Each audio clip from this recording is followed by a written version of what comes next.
Bonjour! Aujourd'hui, je voulais vous parler d'un sujet qui revient tout le temps, aussi bien dans mes consultations qu'avec ma famille et mes amis. C'est un peu un sujet universel et quotidien pour beaucoup de parents. Les disputes, les jalousies, les rivalités entre frères et sœurs. Alors c'est compliqué de vous faire une vidéo en 5 minutes sur ce vaste sujet. D'ailleurs, je n'y suis pas arrivée. Mais je voudrais vous donner quelques pistes et à la fin, je vous donnerai une clé qui me semble essentielle et que naturellement, on ne fait pas forcément, voire même naturellement, on fait l'inverse. Avant ça, sachez que la jalousie, c'est une étape quasi inévitable dans la vie d'une fratrie, parce que c'est un sentiment naturel, une peur pour l'enfant de ne plus être aimé, de ne pas être l'élu, le seul et l'unique. Et c'est aussi structurant, car l'enfant va pouvoir construire sa propre personnalité dans cette dualité, dans son lien avec son frère ou sa sœur, cet autre qui est à la fois semblable et rival. Il veut s'identifier à lui autant qu'il a besoin de s'en différencier, d'autant plus s'il a peu d'années d'écart et le même sexe. Il l'aime autant qu'il le déteste.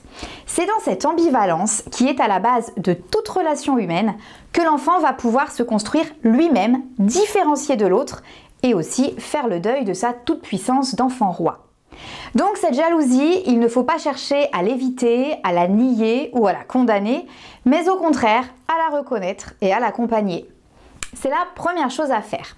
Écouter et reconnaître les émotions de son enfant sans juger de son ressenti ou sans lui dire que son ressenti est faux. Il n'est pas faux, c'est son ressenti.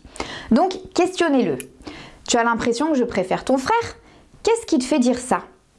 Et reconnaissez la réalité. Oui, c'est vrai, depuis que le bébé est né, j'ai moins de temps pour toi, parce que je dois aussi répondre à ses besoins. Je comprends que ce soit pénible pour toi. Dire à un enfant jaloux qu'il n'a aucune raison de l'être est voué à l'échec et contre-productif. Cela risque d'augmenter encore plus son impression d'être incompris et son sentiment d'injustice. La deuxième chose, qui est souvent très compliquée à accepter en tant que parent, c'est qu'on ne peut pas forcer deux enfants à s'entendre. Il y a parfois des tempéraments difficilement conciliables. Et j'irai même plus loin, on ne peut pas forcer deux enfants à s'aimer. C'est un travail difficile pour nous parents de ne pas trop projeter nos attentes sur nos enfants et de faire le deuil de la fratrie idéale qu'on s'était imaginée, souvent en lien avec notre propre histoire, avec ou sans nos frères et sœurs.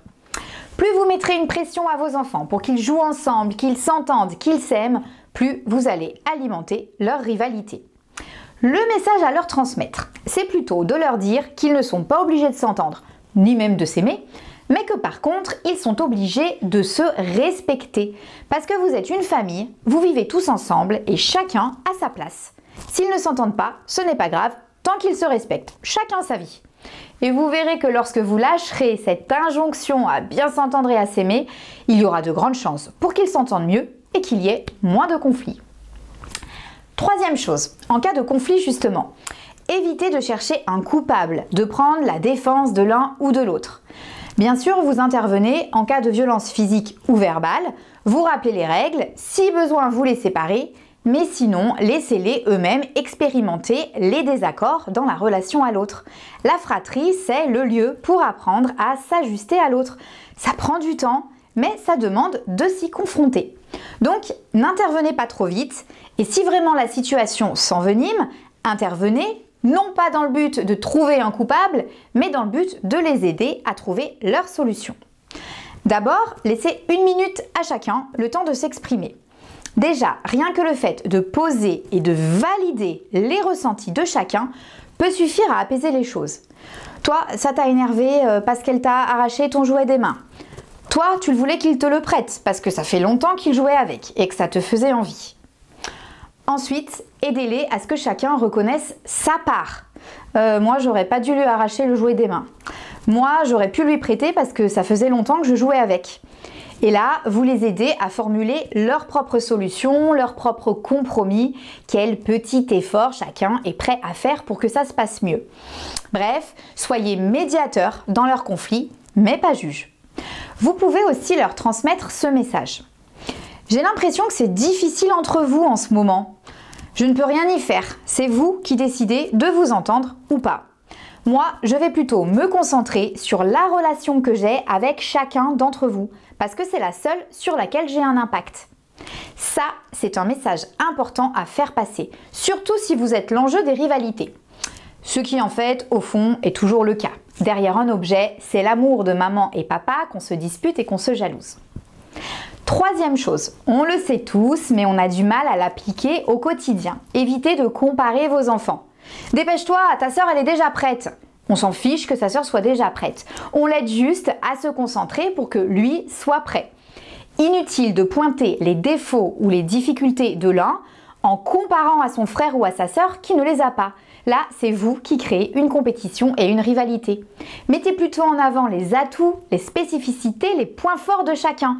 En s'associant, en mettant en commun leurs qualités, ils font une super équipe.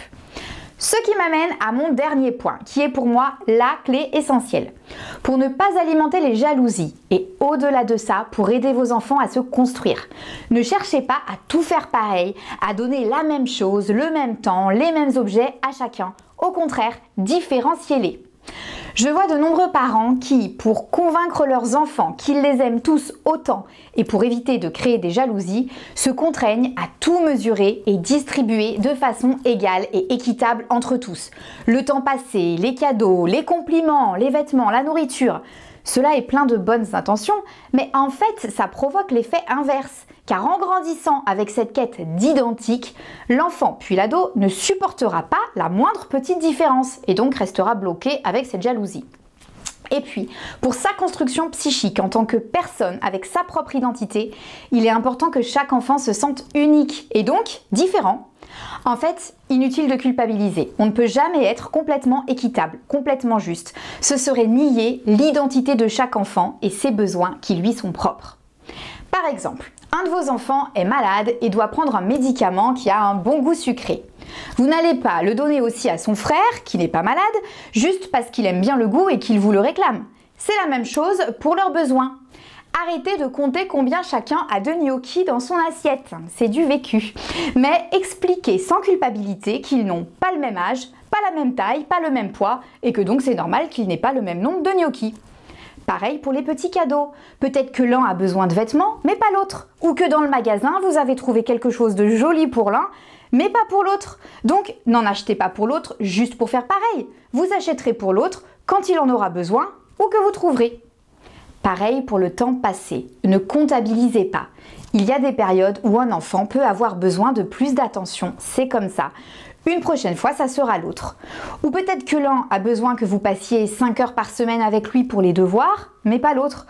Par contre, l'autre, peut-être que vous allez l'amener 1 heure au marché tous les matins avec vous. En résumé, n'essayez pas de donner les mêmes choses ou les mêmes quantités, donnez selon les besoins de chacun. Faites différemment et parlez des différences, valorisez-les. Transmettez à chacun ce qu'il y a d'unique chez lui. Montrez à chaque enfant que vous l'aimez, non pas pareil que les autres, mais spécialement. L'important, c'est de construire une relation particulière avec chacun de vos enfants. Souvent, on a tendance à vouloir tout partager en famille, le temps passé, les sorties. Prévoyez des moments tous ensemble, oui, mais prévoyez aussi des moments dédiés à chacun d'eux. Ce n'est pas facile de jongler quand on a plusieurs enfants et encore plus quand on est parent solo. Mais l'important, c'est la quantité de... Non, justement, c'est la qualité de ces moments à deux et pas la quantité. Passez certains moments exclusifs avec l'un sans vous préoccuper des autres, sans parler d'eux. Et là encore, différenciez ces moments selon la personnalité de chaque enfant. Cela peut être des moments intégrés au quotidien et ritualisés. Par exemple, faire régulièrement du vélo avec l'un et une activité créative avec l'autre, selon les goûts de chacun. Ou prévoir une soirée jeu de société, non pas tous ensemble, mais avec un seul des enfants. Et donc ce sera chacun son tour. Une prochaine fois, l'autre aura sa soirée. Ou cela peut être une grosse sortie plus exceptionnelle. Par exemple, si vous avez 2 enfants, n'hésitez pas à prévoir 2 week-ends séparés dans l'année. La maman part avec l'un et le papa avec l'autre, pas au même endroit, et vous inversez encore dans des lieux différents pour le 2e week-end. Cela crée des souvenirs uniques et des relations privilégiées avec chacun. Voilà, j'espère que vous aurez pu piocher des pistes pour vous aider au quotidien à gérer vos fratries. À bientôt!